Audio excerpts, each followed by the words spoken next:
Good evening, everyone. It's Wes, Andy, and Hank back for Fandom Power. It's the continuation of our Fan Batch review series where we review the latest and greatest episode of Star Wars The Bad Batch, as we do here on the show. Of course, we're covering all of your plot points, all of the Easter eggs, and the greater Star Wars lore connections like nobody else on the interwebs does, I think. I hope. I hope. Gentlemen, how are we? Not bad. Not bad at all. We missed you last week on Random Fandom, Hank. It wasn't the same without you. Yeah, man. How did was it a good time nonetheless? Other than our technological faux pas, I think it was okay. They called our bluff and we lost. Oh my god, yeah. When you tell people you are a call-in show, you should make sure that your call-in feature actually works. They got halfway there. It did. It did. They were able to call the phone. That's true. At me holding my phone to the microphone, like, okay, this is going to work really well. No, it really didn't. But we'll fix that for next time. So, yep. Wow, this week the Crossing episode number 9. What did you guys think? You want to go first, Hank? Okay. I gotta preface first. I didn't dislike it in any way. But I was completely wrong because we hopped right back into the sort of adventure of the week scenario again. And I know there's a second part to this coming up. Like, we're serialized at this point anyway. So I'm not going to, go, oh, there's no real point to that. I just want to see things that drive that big narrative that we got teased forward. And I don't know if this is doing that. Certainly it's a character study for TAC and for Omega, I think. I continue to see what I've been saying in this whole season, that Hunter is really struggling for his position in a non-militaristic group. Everybody else has their spots, but I feel like it was a character episode, really. And really a big episode for Tech, your buddy Tech. I think it was we get to learn a lot about how he ticks. As a huge, I've said it before, Tech has been my favorite character since season 1. And this episode almost brought me to tears over how much character development they jammed into that character in just a couple seconds.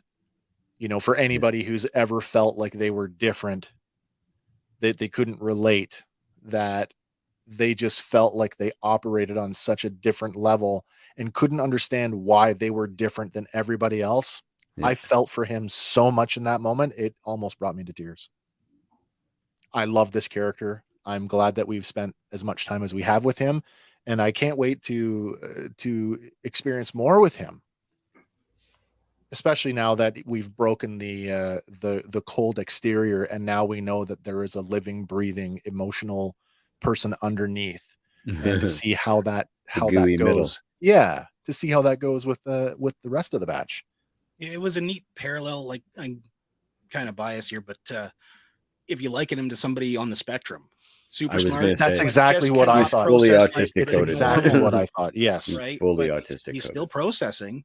And it's still, the wheels are turning the same as everyone else, just not like everyone else. He just doesn't understand that and I don't want to call it gruff, because it's not a gruff exterior. No, it's a matter of fact. Yeah. It's like, here's your black and white. That's it. It's super Spock-like. Rest.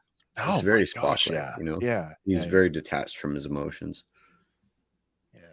We got to dive more into the fallout of Omega, like her emotional mindset this episode. Oh, yeah, we absolutely did. A lot of different touches for like sci-fi properties, I found anyway. Well, I hope you fill us in as we go, because I felt more connected to the spaghetti Western this week than I did anything else. Fair enough. Yeah. Especially with the music this week. Yeah, the overall premise of it, like the way I thought of it at first, left me thinking one way, but I just saw a theory pop up that says maybe there's a different way to look at it, but we'll get there later. Well, okay. Well, before we get going, before we get right into the breakdown, we cannot miss I know he's waiting here somewhere. That's fine. Where is it? Time again? Maybe. It is time for Bad Star Wars jokes. All right, this week I want to do something a little bit different. This week, our bad Star Wars joke, we actually got a submission. Nice. This comes from a friend of the show, Greg, who lives all the way down in Florida. Sent me a meme. So Great. who's listening in the audio version of the show? I apologize for this one, but you'll have to come over to YouTube to get the video version. Our joke tonight goes something like this. So we've got Luke Skywalker, and he's holding up a picture of a triangle. It says, "What do you call this?" And Yoda says, "A triangle." Then Luke says, "There are no triangles. There are only two angles." And then Yoda dies of cringe. Oh, Yes. nice. Is that worth one? Is that worth I it? think Okay, that's it's worth worth it. Have no fear, though, for everybody else you covered. I've got another one for you. Guys, what do you call 3 dead Jedi on the end of Darth Vader's lightsaber? The Oh latest my. on the list. 3 dead Jedi on the end of Vader's lightsaber. What do you call that? I don't know. What do you call that? Shish kebab. Shish A Jedi. Sith kebab. Sith kebab. I knew Sith it was in there kebab. somewhere. Nice. It was all around it. Is it getting old yet? No. No. Okay, that's good. Never. Thanks, Greg, for sending us your meme. Really loved it. Guys, if you've got a bad Star Wars joke that you would like us to read live on air, you can send it to us at fandompower3@gmail.com. You can drop it in the comments, or you can hit us up on any of our socials. We're on all of them. So Most of them, yeah. once again, this has been another installment of Bad Star Wars jokes. All right, you guys ready to get into the actual episode itself? Let's Yes. do it. All right. So this week, the episode, it's 209. It's called Crossing. It aired on Wednesday, February 15th, 2023. This one is written by Brooke Roberts. Now, that's a new name for us. Have I got a slide for Brooke? I do have a slide for her. Why is that looking weird? Oh, I know why. There we go. Brooke Roberts, she's a story editor, writer, and producer on The Flash for the CW. She also worked as a producer on the Prime Video series The Terminal List with Chris Pratt. By the way, that's coming back. It's getting another season. I cannot wait for that. It was so good. If you have not seen it, Have not. oh, do go. Are you a Clancy fan? Not so much. No. Well, I haven't really watched anything since like the Tom Cruise. What was it? The Firm.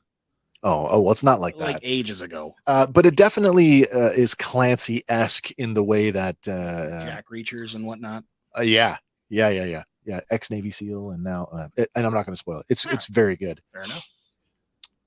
This episode is also directed by Nathaniel Villanova. Again, we have an advertised runtime this week of 30 minutes, or an actual runtime of 26 minutes and 9 seconds without titles or credits. And our episode synopsis this week, it reads, the team tackles a risky mission on a hostile world.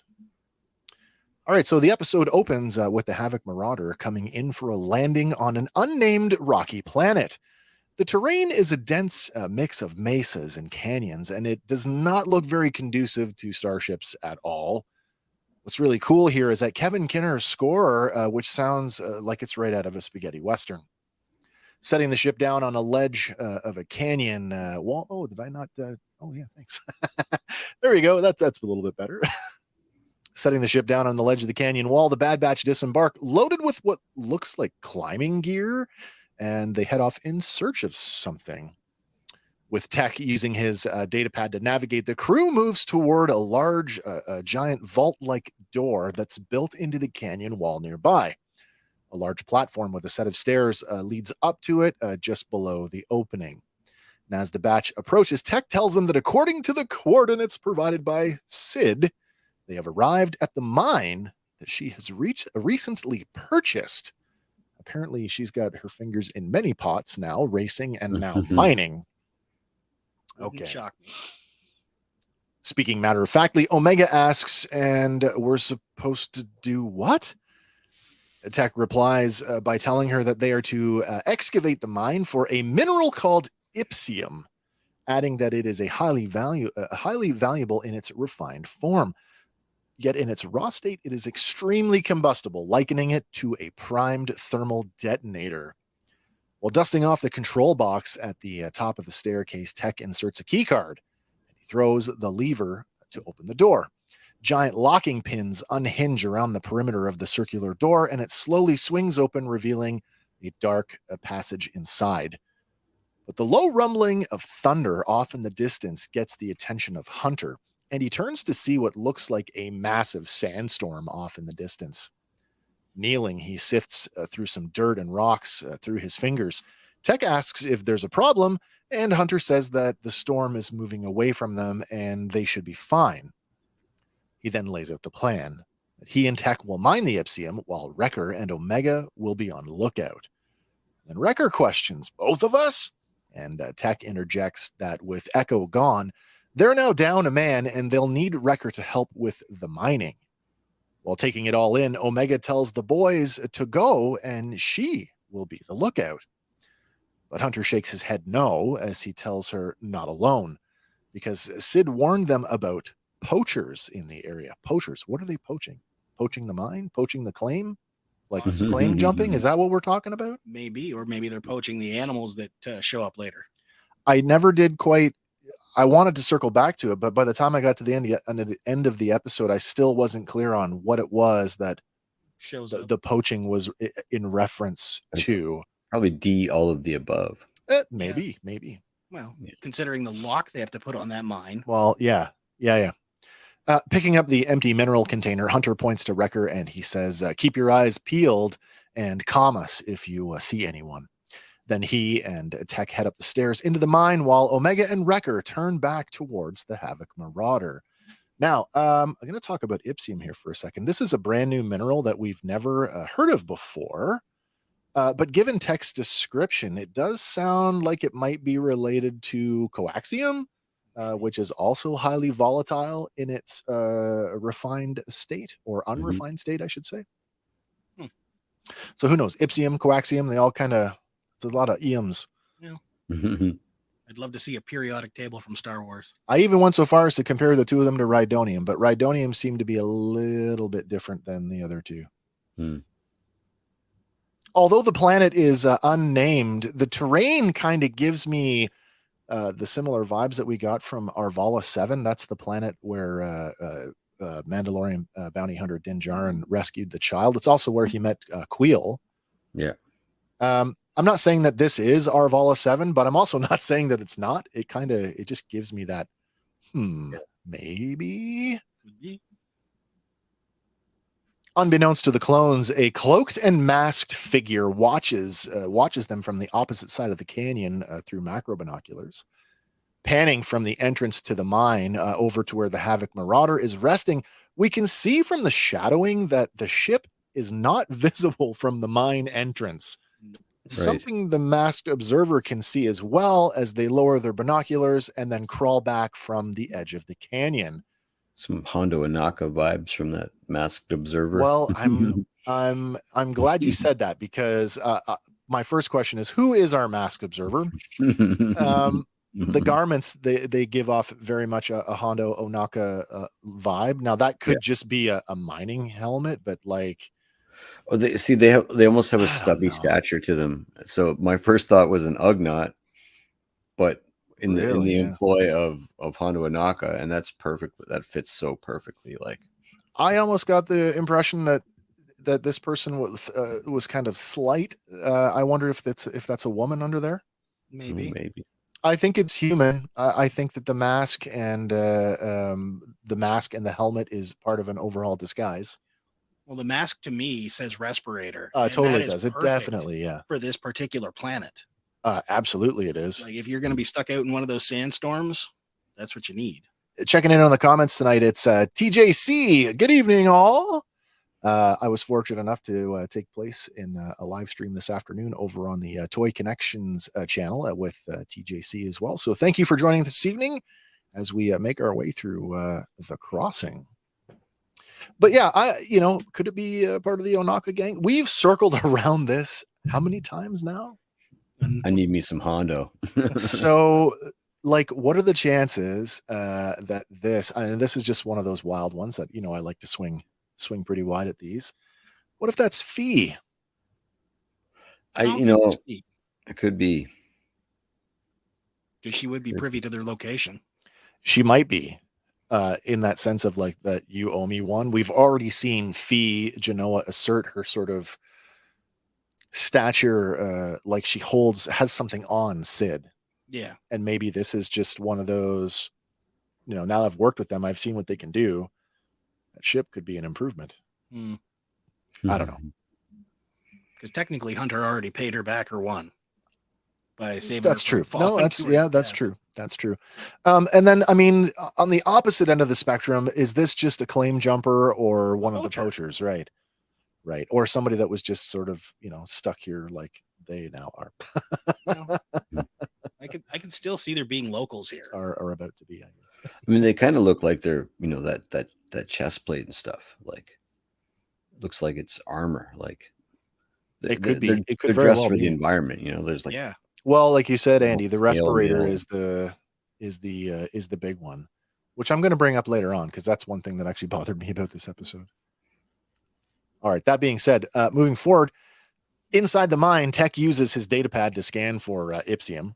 Unable to detect any sizable amount of the volatile mineral, he tells Hunter that it appears that Sid was deceived into buying an empty mine. But Hunter tells him to keep scanning and that they'll extract whatever they can. Now, rounding a corner, Tech detects a faint reading on his datapad. Lowering his helmet visor, he sees an X-ray view of a small mineral deposit a few meters away at the top of the tunnel. And the translation there this week, it says Ipsium detected. Moving down the tunnel underneath the deposit, Tech says that it will be hard to extract. Hunter says that they'll need to carve out a bigger opening in the rock to get at it. But Tech says that because of the volatility of the Ipsium, the slightest friction around the deposit could cause a destructive chain reaction. And looking back up at where the deposit is, Hunter asks then, what do you suggest?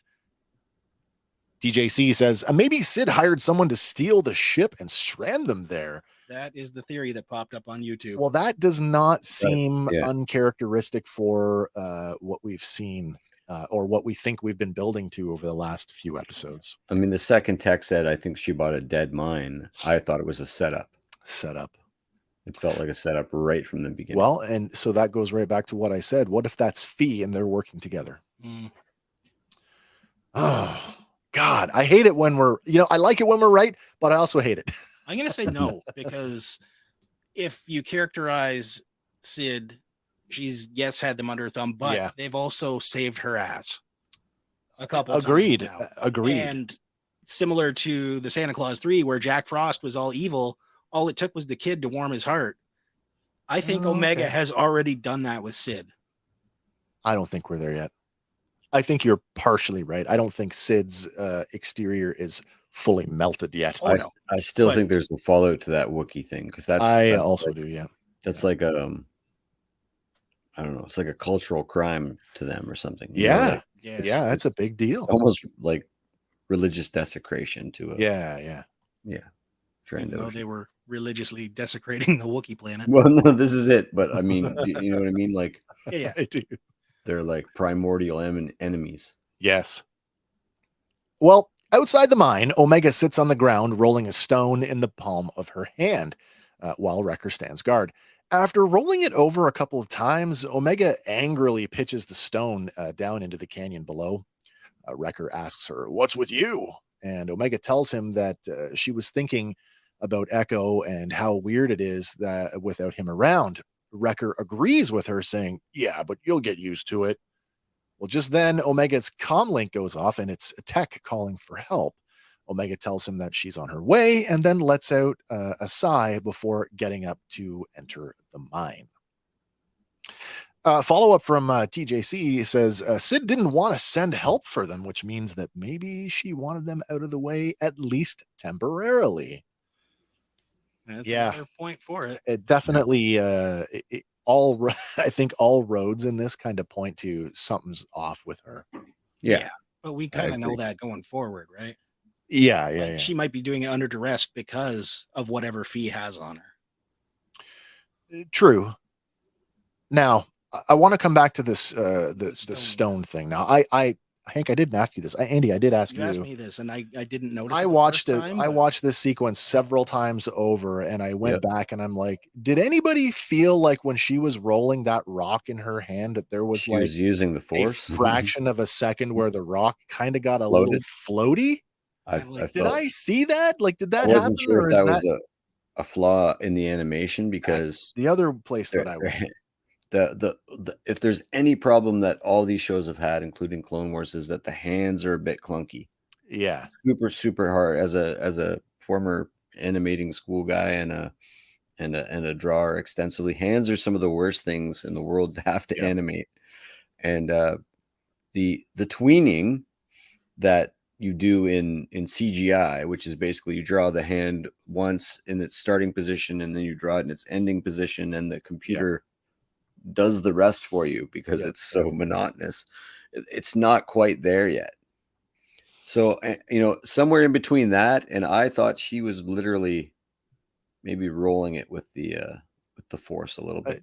I don't doubt mean- that she literally was palming the rock, but there's one point where when the rock rolls over, I'm like, wait a Right, minute, right, wait, whoa, right. whoa. So I mean, I don't know. The physics are pretty good now. It could be like I say, a little bit of clunky physics, but I've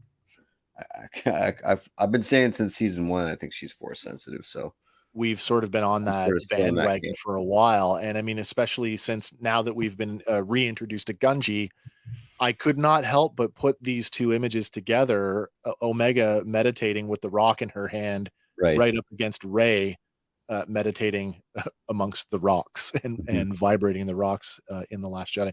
There's a real parallel there that it's just hard to ignore. No, I agree. Well, inside the tunnel, Hunter boosts Omega onto a beam so she can stand on it to reach the Ipsium deposit. Taking a drilling device from Hunter, Omega asks what she needs to do.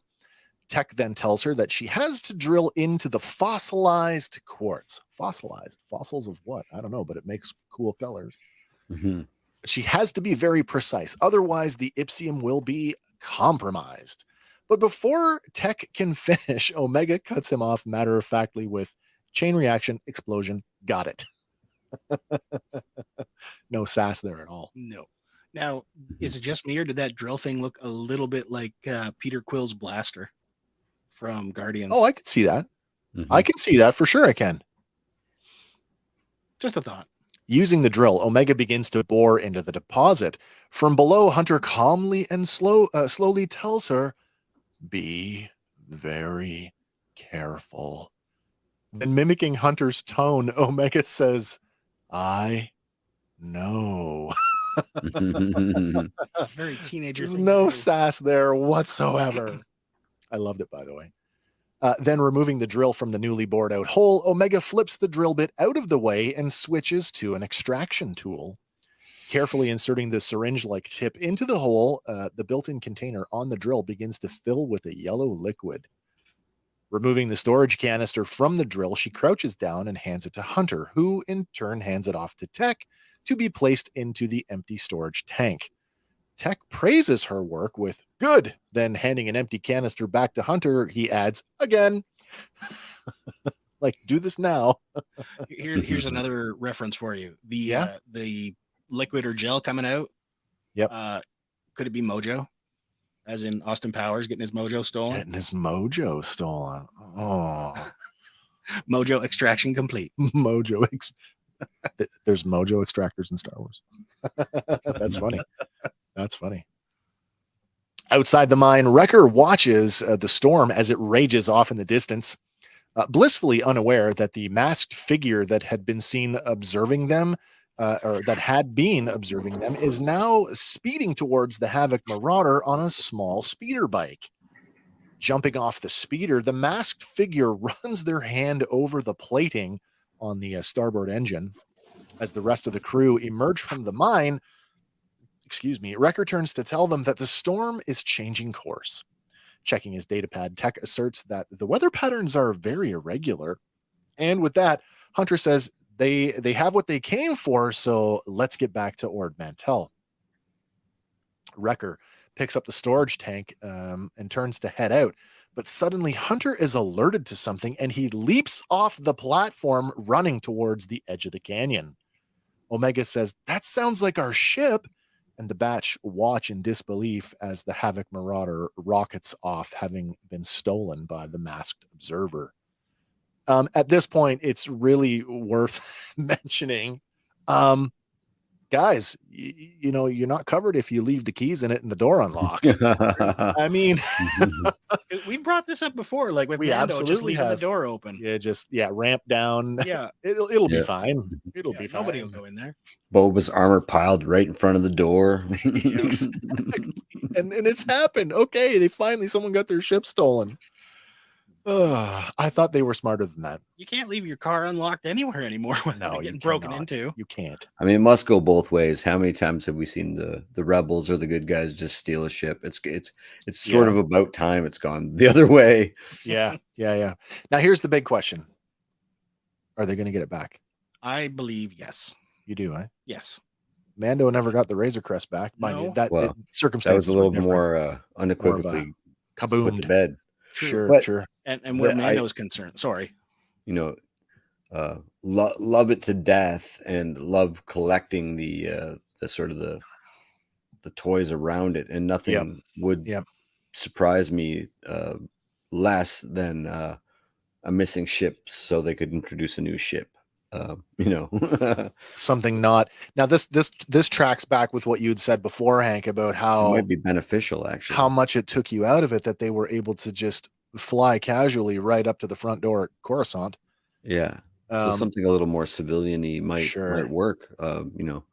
And it would be cool to see Tech flex and mod something up and do something cool and original. Like, not that this isn't original. We've never seen characters just jet around in one of these using it as a personal sort of ship. But I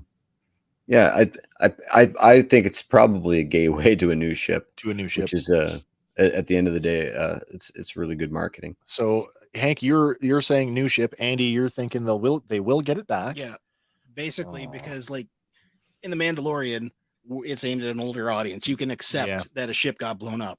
This one, I know we're old guys reviewing it, but it's still aimed towards a younger audience. And Omega goes out of her way. Like, that's our home. That is also true. So there's a look in her eyes, and I can't, when I see that, I think I even paused it my second or third time watching the episode, and I went, all she's like, as a child, I left a teddy bear at an airport. And I cried on the flight the whole time because I mean? It was gone when we got back. Of course, we were in California with my dad for 2 weeks or something like that. I was really young, 5-6 years old. And I know she's older than that. But all I could think was, as she was almost tearing up there, was like, she's thinking about her Tuca cat. The Tuca doll. Yeah. Because she just lost her brother. The personal connection she's losing her that she has with that shit. And right. Yeah. That's why I think they're going to get it back. Fair enough. Perhaps, but she's been learning like these tough life lessons. Like the last one, even when you do right, you could still lose. Yeah. So and then nothing is permanent, and she's she's certainly gravitating to those Jedi things. True. All right. So, we got a comment here. TJC says, just thinking, was the Marauder one of the ships at the end of Rise of Skywalker in the civilian fleet? Now, that's a good question. I don't know. Did the Bad Batch come out before or after Rise of Skywalker? After, I believe. Man, they had every animation asset that they could go. Three of the ships from Star Wars Resistance. The Fireball was one. And the two others that made it in there. And I don't know, but now there's a bunch of. I'm gonna have to go and look. They could fill in the sky too, but for sure, because tens of thousands of ships. Every animation asset I think they owned went into that shot. Yeah, somewhere, somehow. Now I'm gonna look that one up. Thank you for bringing that up, though. Okay, let's move on here for a second. Well, with a crushed look, Omega watches watches as the ship flies off towards the storm. Hunter, meanwhile, wheels on Wrecker and angrily berates him. You were supposed to be on lookout. And defending himself, Wrecker snaps back, "There was no one there!" And then Tech piles on as he says, clearly that was not the case. Omega looks up at Hunter and he pulls off his helmet as she asks him, "There's got to be a way to get it back." But Hunter can't even make eye contact with her. Turning to look at the storm, the crew sees that it is electrically charged and it's moving towards them at a very quick pace. Still angry at the situation, Tech asks Wrecker how he missed their ship getting stolen, and Wrecker tells him that had he landed it where it could actually have been seen, he would have noticed anyone on the approach. Omega watches wide-eyed as her brothers argue. Now on the defensive, Tech shoots back at Wrecker that there was no other suitable landing zone. With the storm getting closer, an exasperated Hunter says, "We can't stay here any longer. Where's the nearest town?" And then checking his data pad, Tech says that he scanned a spaceport when they flew in, and it is 40 kilometers south of where they are now. He suggests that maybe they can get some transportation there. Wrecker protests, "Do you know how long that'll take?" And Tech says that without access to their ship, and therefore no access to long-range communications, there really is no other option. Sighing, Hunter breaks them up mid-argument with, "Let's move." As the clones head out, a dejected Omega drops her head and stares at the ground for a moment before bringing up the rear.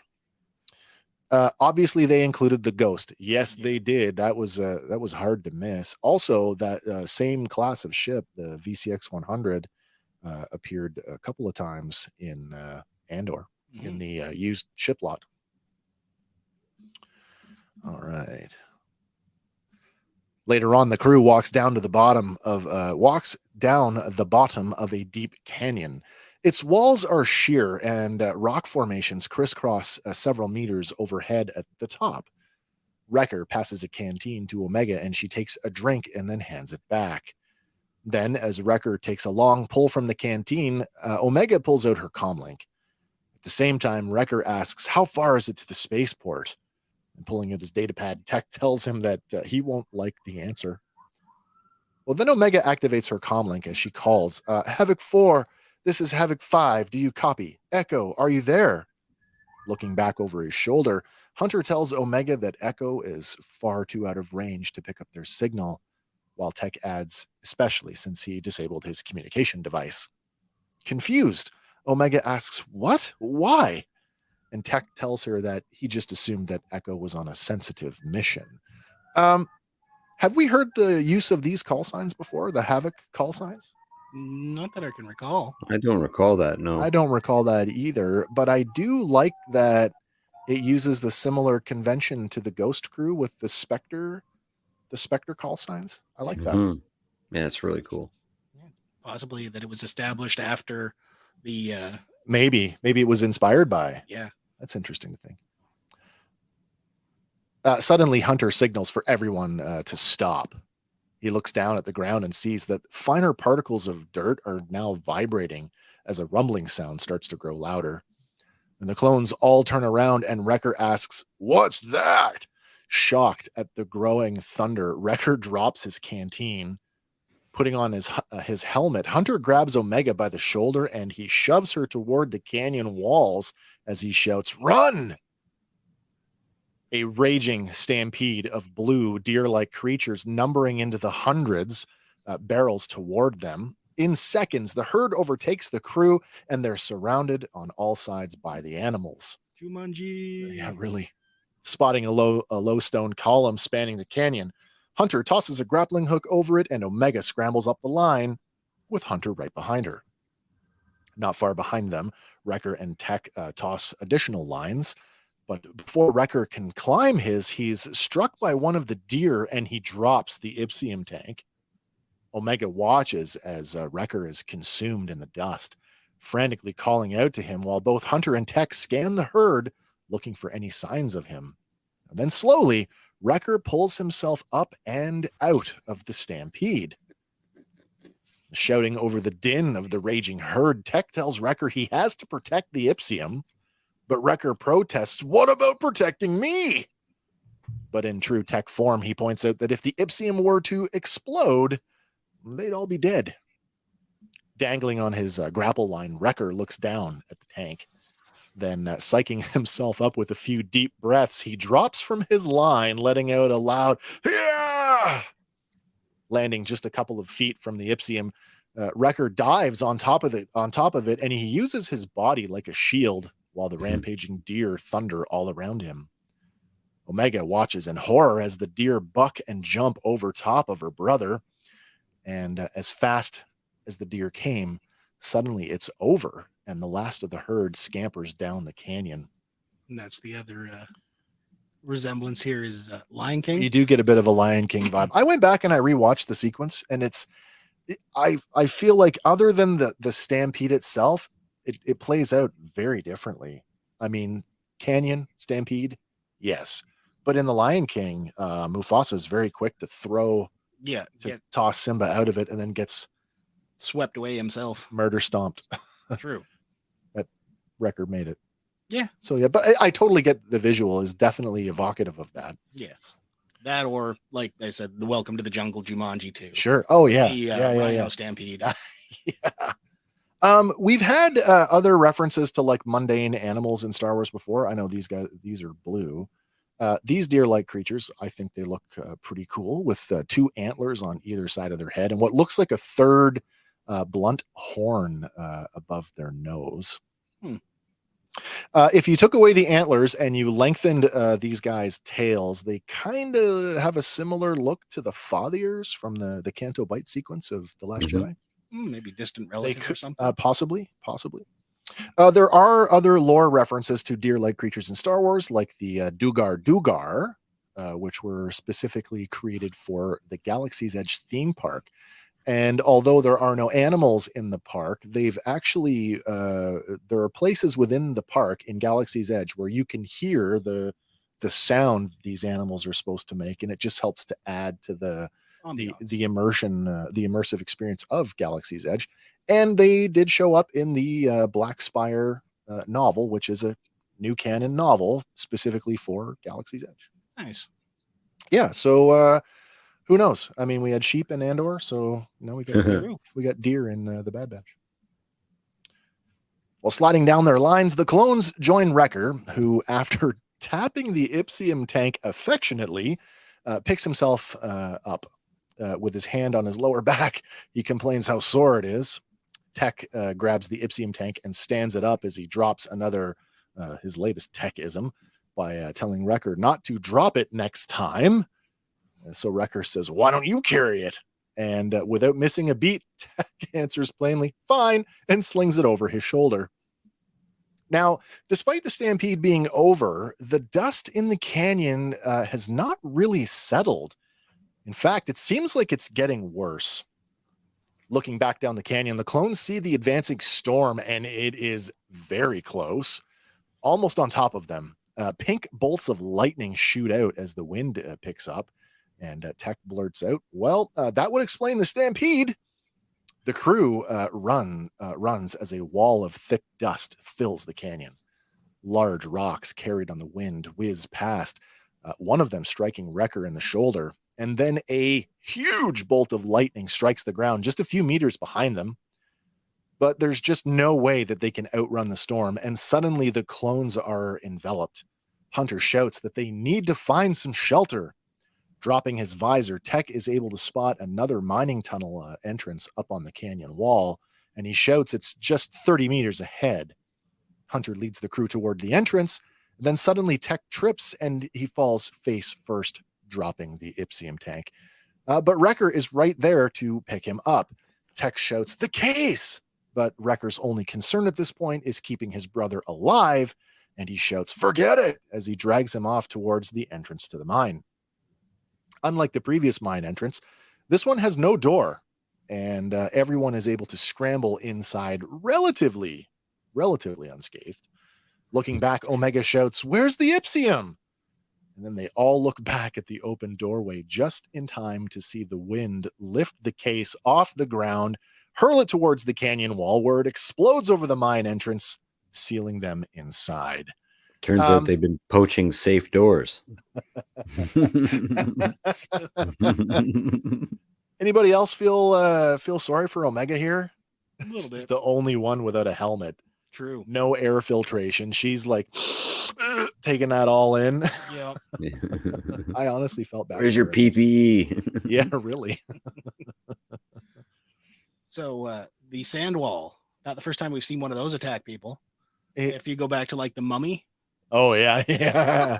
this one didn't have a face, but Sandstorms though in film, that's pretty common. I mean, Yeah. didn't Indy get stopped by a sandstorm or get yeah, caught in he's one? been caught in a couple. What was the movie there?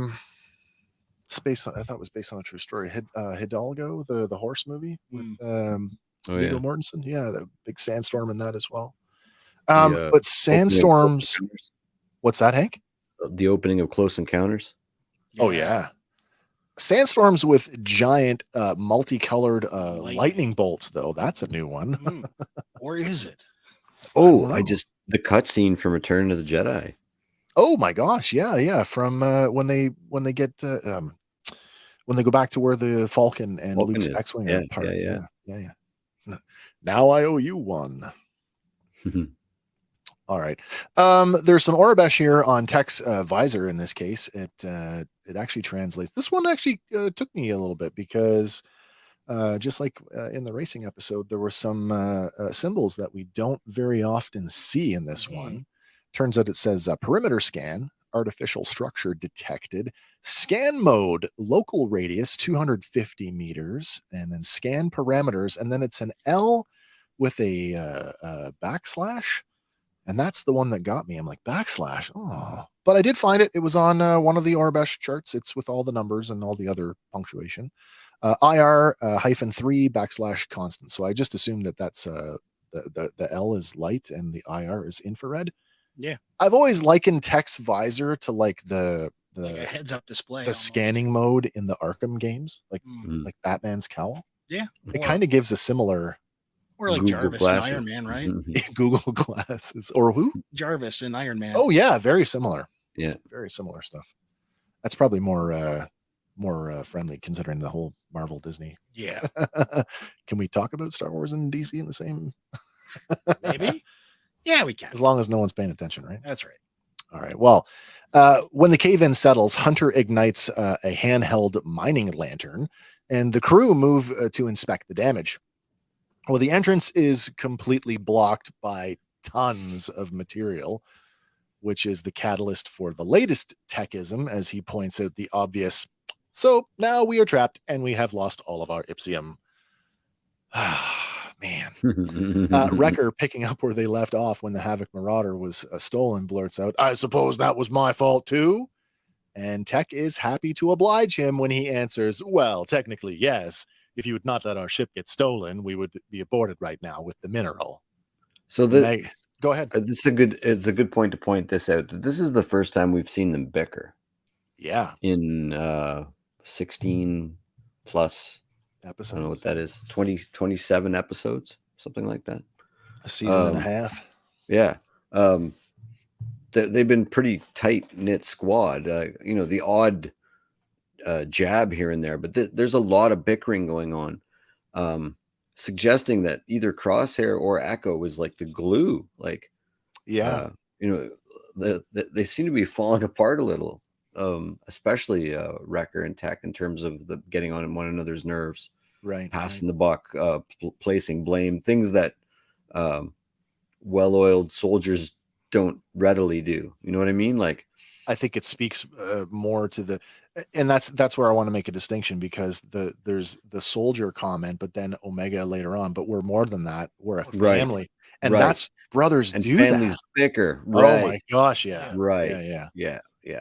Maybe this is just their way of dealing with Echo. It's that it's that natural evolution. Yeah. It ties nicely in with Hunter struggling with what to do now that there's no war. Yeah, that transition from soldier to family member, just being a family. Yeah, absolutely. A highly skilled family that if you can find them, maybe you can hire them. Oh, sorry, couldn't help it. But you figure Omega is Amy. Yeah, really. You figure though the adults are all putting on the brave face, right? Yeah, and maybe getting what we get out of Tech later on is the first one that we actually break through that Yeah, there's something to be said about that too. Like, would we see that fracture if it was in front of everybody else, or is there a modicum of safety for Tech because it's just the two of them? I think it's Yeah, he no, can open that's up likely. more to Omega. Yeah. Yeah, that's likely. Because on paper, I mean, even not even on paper, this is not the worst scrape they've been in, even this season. No. Right? So this is all about emotional stuff. Of course it is. Yeah. Yeah. And it plays really well as far as I'm concerned. All right. Well, Omega watches awkwardly as the two bicker, and then finally Hunter steps in and tells them none of this is helping, adding, let's start digging our way out of here. Wrecker takes his cue from Hunter and he offers fine, but unwilling to let it go, he still throws an elbow into Tech's chest as he walks over to the wall of collapsed rock. And it's not a tap either because Tech actually has to take a step back to catch his balance. So there's your two brothers and your father figure. Yeah. Well, later, as the crew works to move the boulders blocking the entrance, Omega paces back and forth with Tech's scanner. She keys in a sequence and the device whirs and beeps. Scratching her brow, she declares, something's not right. The Marauder's transponder isn't relaying a signal. Tech adjusts his glasses and he flashes a sideways glance at Wrecker as he says, it was probably disabled by the thief who commandeered it. Wrecker glares back at him and growls as he lifts a giant boulder. With her arms open at her sides, Omega asks, then how are we going to track it? Trying his best to keep everyone focused, Hunter says the ship isn't important right now because they need to get out of the mine first. And Tech agrees with him, adding that it's likely that they won't recover the ship anyway. And Omega, she can't take it. And she raises her voice and says, what? Don't say that. We have to get it back. Coldly, Tech tells her that they can always get another ship, adding that it's merely a mode of transportation. Clearly upset, Omega throws up her arms as she says, the Marauders are home. And she angrily adds, we already lost Echo. We can't lose that too. Climbing down from the rocks, Hunter says softly, we didn't lose Echo. Then, looking squarely at Tech, he says, he's just on another mission. But that's not what she wants to hear as she retorts, but he's not here. He's not with us. And her voice cracks. We're supposed to be a squad. Then Tech, who seemingly has no comprehension of nuance, goes full Captain Obvious and then crushes Omega even further when he looks down at her and says, this squad existed before Echo was part of it, and it will exist after. What is your issue? Glaring back at Tech, Omega tosses the scanner at him before picking up a lantern and storming off. Hunter tries to reason with her, but she makes it very clear that she just wants to be alone. Man, they really pushed it with this. Mm-hmm. like full Captain Obvious. Yeah. Like, I mean, this has been Tech. This has been Tech all along, and it's been played for comedy mostly. Yeah. But this is the first time where it's really been like intentionally get under your skin to make you feel uncomfortable with it. Yeah. But he's not trying to. He's just stating it like, we were a squad without him. Yeah. He came along and now we're a squad again. And he truly has no comprehension that it's even affecting her that way. No. Because it doesn't affect him that way. Yeah. Yeah. Hunter and Wrecker both turn to face Tech, and Tech, who's still oblivious to his insensitivity, gestures at where Omega was just standing as he says, I merely pointed out the truth. Disappointingly, Hunter says, she already knows the truth. Then throwing up his arms, he says, that's why she's upset. Wrecker just stands silent, staring at Tech. Then after a few seconds, Tech awkwardly gets up and he walks away. With the lantern in hand, Omega walks down a metal-grated corridor, kicking a rock as she goes. Coming to a junction, she heads down a smaller corridor. This one is roughly hewn. Looking back, she sniffles as she wipes some tears away from her eyes. And after a few more steps, she comes to a bend in the tunnel and sits down, drawing her knees up to her chest. And she then turns off the lantern and drifts off to sleep. Now, did anybody else think this was maybe like a animal borehole? No, I just assumed that this was a tunnel that hadn't been reinforced. developed. Yeah. Fair enough. But that's a valid point, though. Because, like, I guess though we've already seen in the previous one, right, where tunnels for whatever that animal was. Oh, on, right. In the Zepho one. Yeah. The Mecha Godzilla episode. Yeah, the other pitch black one. Mecha God Zepho. Hey, is that the new term now? Can we use that? Yeah, let's go with that. Mecha God Zepho. You heard it here, folks. You heard it here first. Nice. All right. Well, later on, Omega wakes up under the soft glow of her headlamp. I actually really appreciated this, that they made a point. It's not that the light, the light didn't get brighter. It's just her eyes have adjusted. Or acclimatized to the darkness. And I like the way that they made that look for us so that we could get that was happening. She wakes up under the soft glow of her headlamp. It turns out that the handheld lantern was too bright for her to notice another glow coming from further down the tunnel. Now, with her eyes adjusted to the darker conditions, she's able to follow it to a hole in the tunnel wall. Crouching down, she takes a peek through, and then laying her hand on the wall to test it, she takes out the drilling tool and begins to drill into the wall just a few inches below the hole. To her surprise, the wall is quite thin, and it crumbles away to reveal a much larger opening. Well, at least large enough for her, anyway.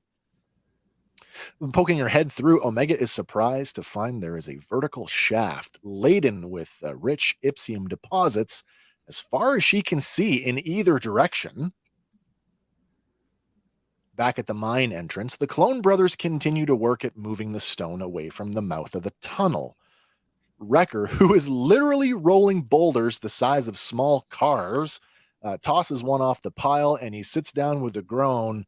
"It'll take days to clear a path at this rate." Agitated by the remark, Hunter tells him that complaining about it won't make it go any faster. Tech, meanwhile, who's braced against one rock and is using both legs to push at another, says, "This operation could use a well-placed detonation." Shooting a sideways look at Wrecker, he adds that a small amount of Ipsium would be more than enough. Getting up from the rock that he was sitting on, Wrecker walks over and he grabs the rock that Tech is currently working on, and he rolls it away like it's a beach ball. At the same time, he shoots back at Tech that they had a small amount, but someone dropped it. It's funny, after they've been scolded by Hunter, who's the big brother in this case, and they're still going at it. Still taking shots. Yeah. Accepting that he was responsible for losing the Ipsium, Tech says he will take it upon himself to search for any potential deposits in the mine. But then Hunter chimes in and says, "That's not the only mistake you need to fix." While Wrecker sits down and menacingly growls at him, "Yeah, go check on the kid."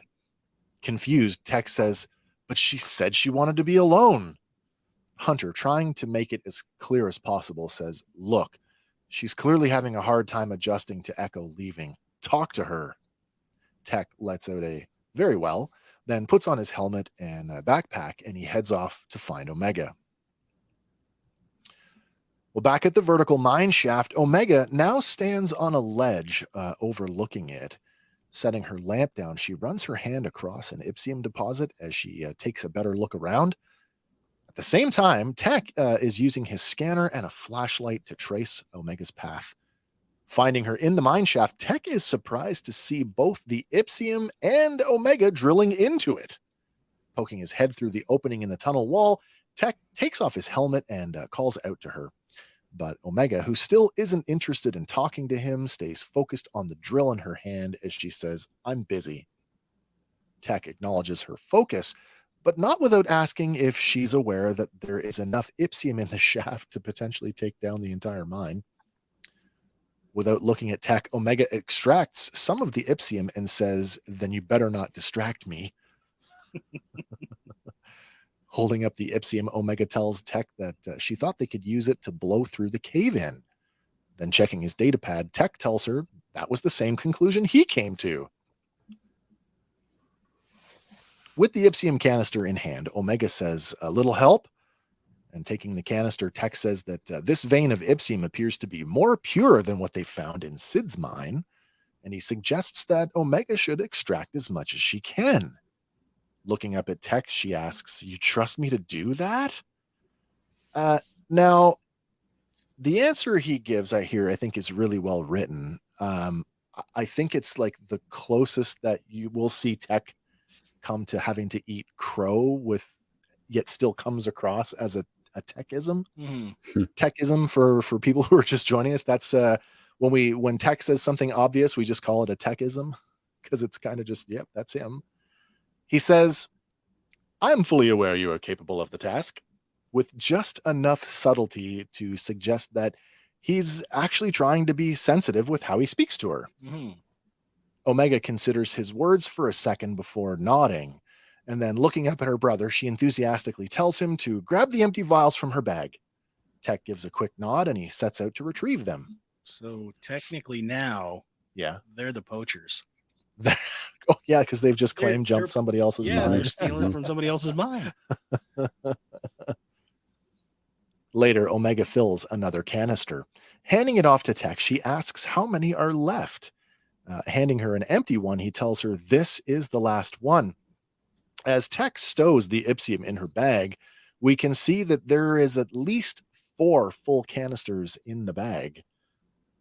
Meanwhile, Omega reaches for another deposit just out of reach. Taking a knee, she braces herself against the wall and she tries to stretch out for it. Now, her foot slips a little bit and it knocks some loose debris into the shaft, and she repositions herself to try again. And with a little effort and a lot of grunting, she manages to reach the deposit. But with just one hand on the drill, she's unable to control the tool properly. Anybody who's ever handled a drill that's ever bit into something can appreciate what is about to happen here. When she activates the drill, the drill bites into the rock and wrenches Omega right off the ledge.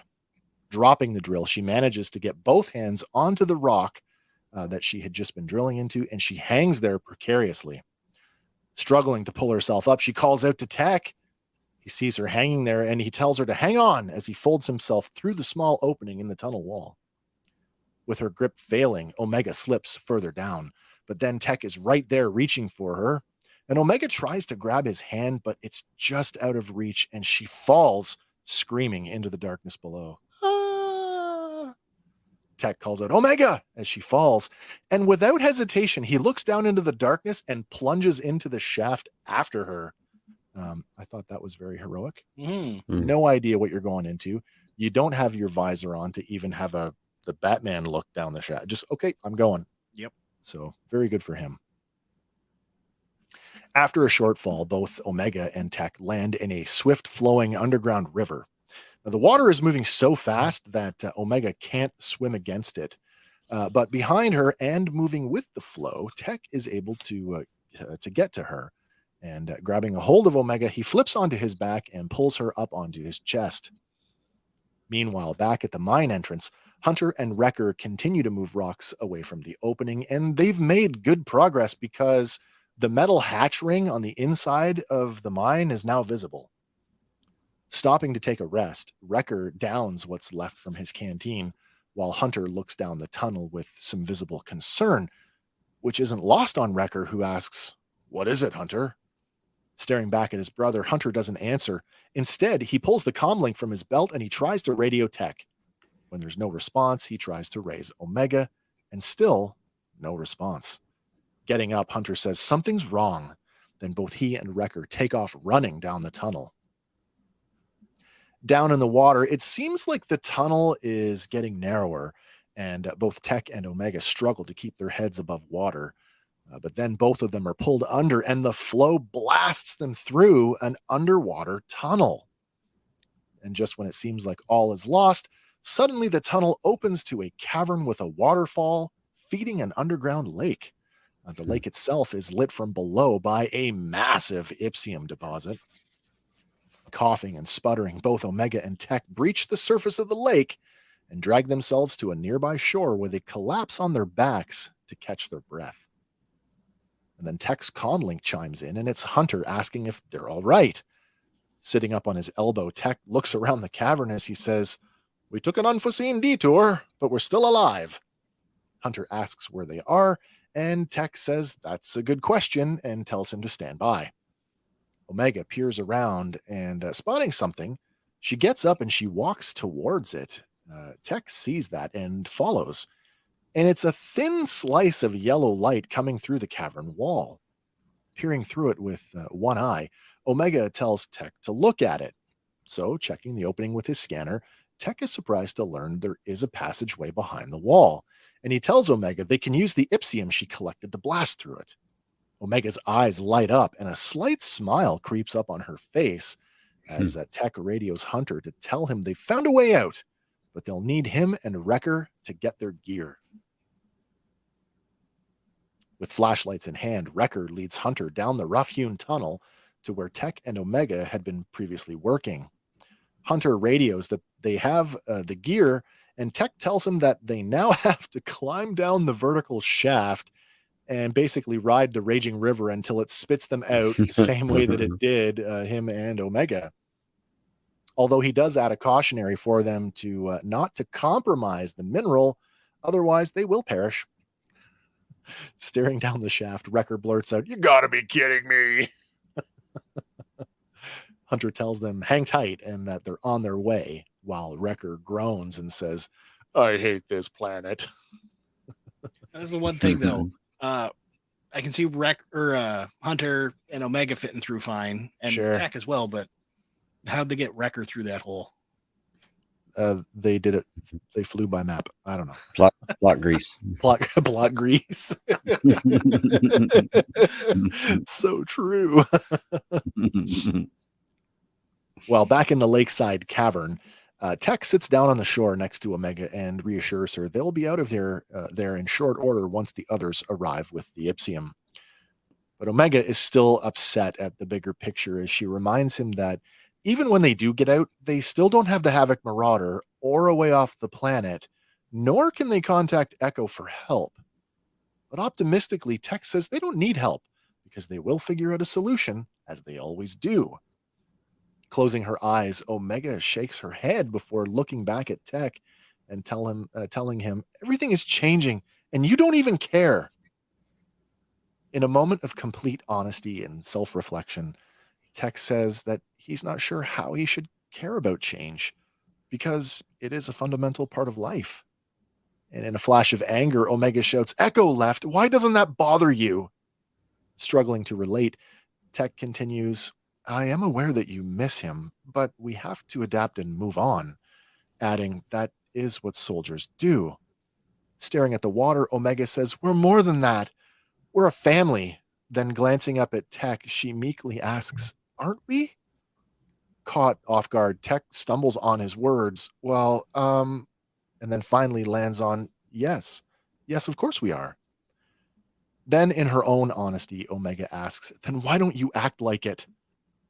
Recoiling at the question, Tech finds himself at a loss for words. He turns and he looks out over the water, contemplating what to say next. And after a moment, he lets out a sigh and says that Echo chose a different path, just like Crosshair did. And he has to respect their decision, even if those decisions are hard to understand. And in light of them, they must still carry on. With a sincerity in his voice that we've never heard before, Tech faces the reality of how his genetic mutation impairs his social skills when he says, "I may process moments and thoughts differently, but it does not mean that I feel any less than you." Omega takes it in, and it seems like there's a bit of an understanding between them. But then the moment is broken as a wailing Wrecker gets ejected by the waterfall. Ah! Sploosh. I tried to record it. It just if I could have split the audio, like the music from the vocal track, it would have been perfect, but I couldn't. Anyway, that's my best impression of Wrecker getting spit out by a waterfall. There you go. Both Hunter and Wrecker bob to the surface of the underground lake and they swim ashore. Dragging himself up on the beach, Wrecker collapses face first and gives a thumbs up as Omega kneels down beside him and says, "See, That wasn't so bad. Later, Omega places a vial of Ipsium on the rock wall near the open crack. Then she and the rest of the crew retreat several meters back behind a large boulder.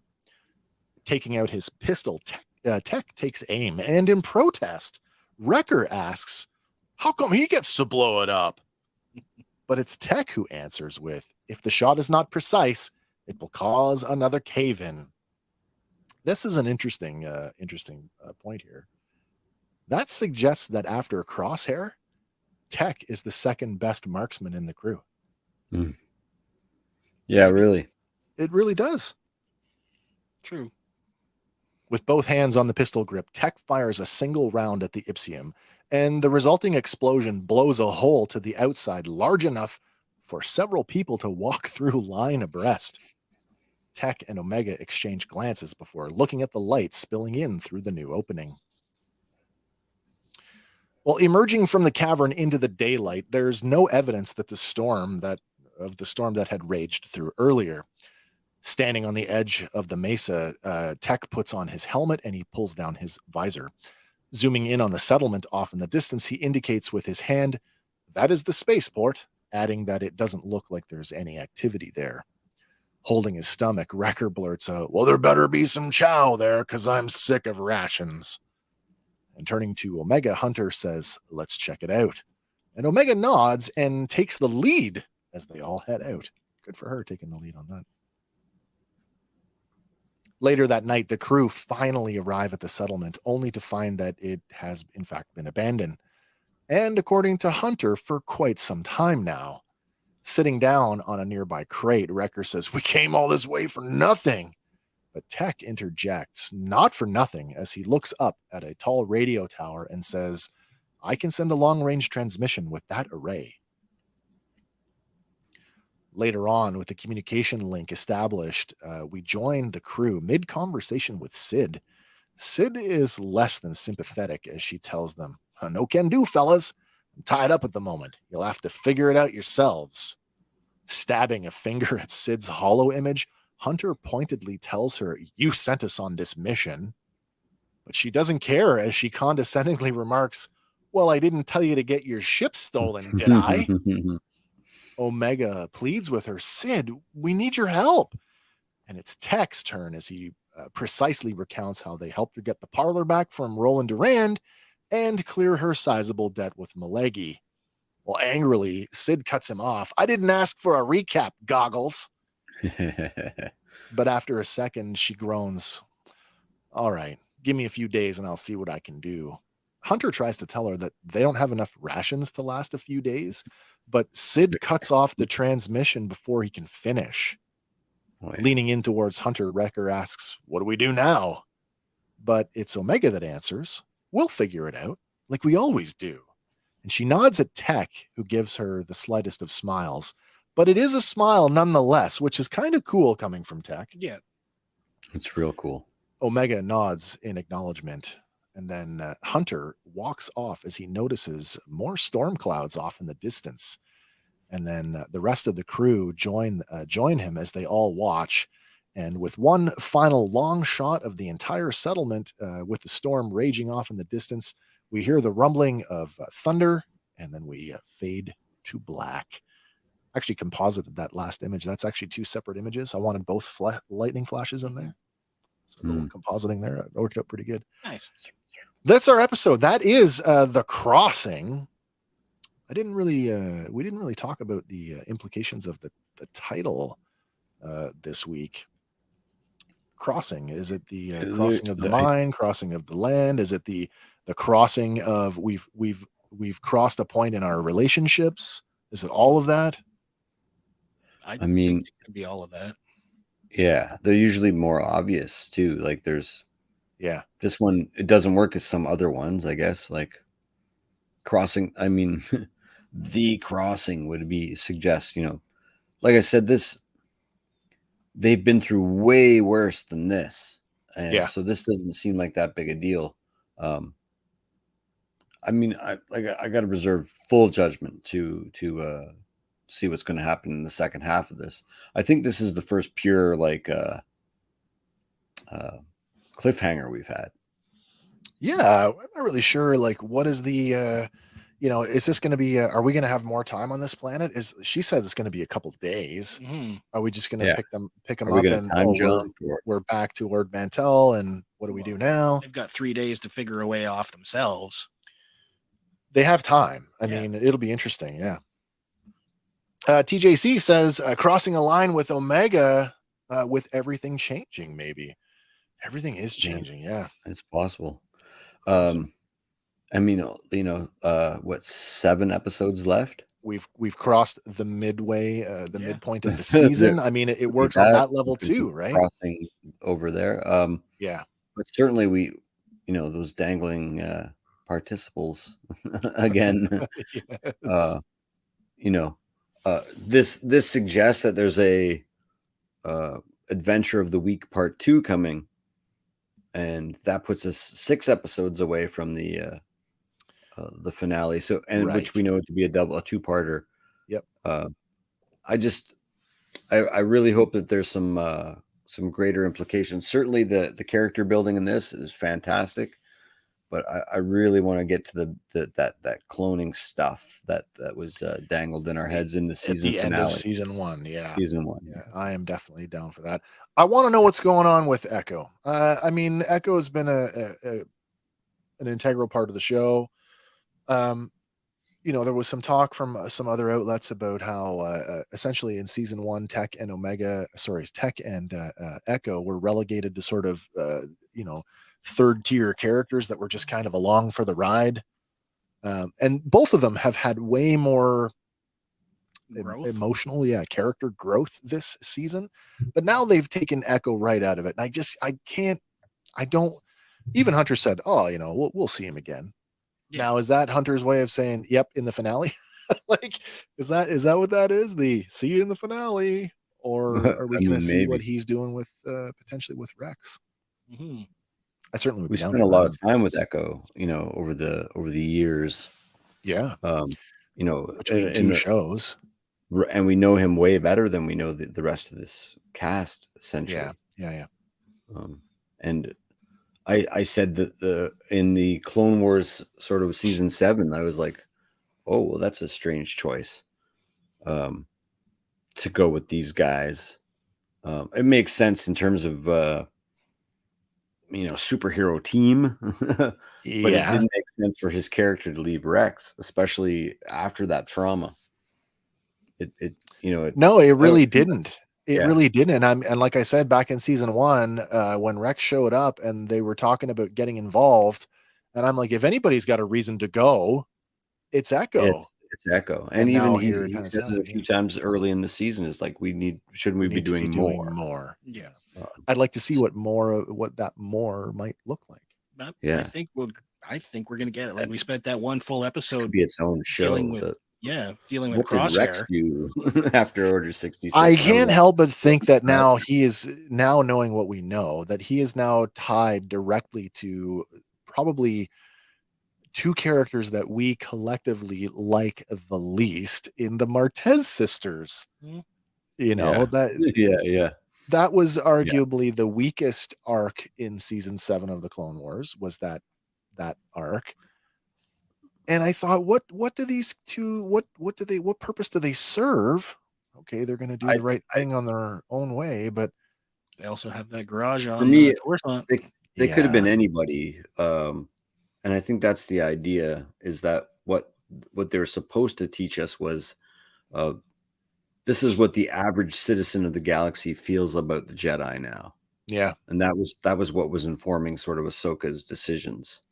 I feel justified because the people who I swore to I don't know, protect and serve, if you will, like as a Jedi, you're a servant of the Republic. That's right.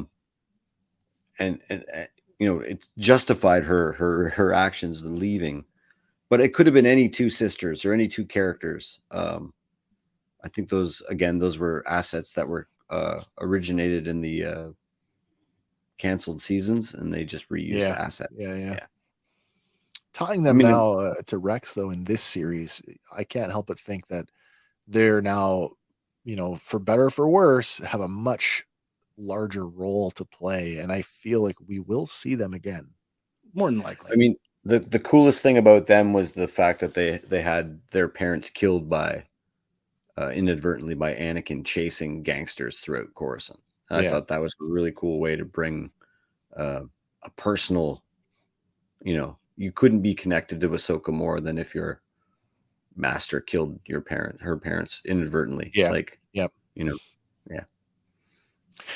So there was another thing floating around this week that I saw, and we can talk about this because I want to get your guys' opinion on this article I read earlier yesterday said that the Bad Batch has spent so much time trying to stay out of the larger galactic happenings that they need something to get them back in, and it was suggested that the death of Echo might be the catalyst for that. How do we feel about that? I mean, I said that same thing about Cody. As soon as they join Rex, Yeah, and then knowing Rebels the way I do, and knowing who's with Rex and Rebels, and that it's not Cody or Echo, that I know they don't make it.